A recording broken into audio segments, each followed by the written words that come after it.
ত্রয়োদশ সংসদ নির্বাচনে সুনামগঞ্জ ২ আসনে পরাজিত হয়েছেন বাংলাদেশ জামায়াতে ইসলামীর মনোনীত প্রার্থী মোহাম্মদ শিশির মনির। আসনটিতে বেসরকারিভাবে নির্বাচিত হয়েছেন বিএনপির প্রার্থী নাসির উদ্দিন চৌধুরী।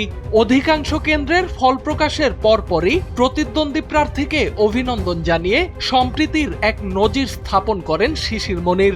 বৃহস্পতিবার রাতে নিজের ভেরিফাইড ফেসবুক পেজে দেয়া এক পোস্টে তিনি লেখেন, আমার আসনে বিজয়ী ধানের শীষ প্রার্থী জনাব নাসির উদ্দিন চৌধুরীকে অভিনন্দন, আপনাকে ফুলেল শুভেচ্ছা।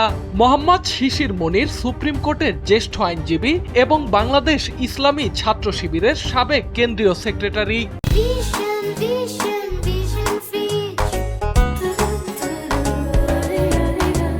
তার প্রতিদ্বন্দ্বী নাসির উদ্দিন চৌধুরী বিএনপির কেন্দ্রীয় কার্যনির্বাহী কমিটির সদস্য ও সাবেক সংসদ সদস্য।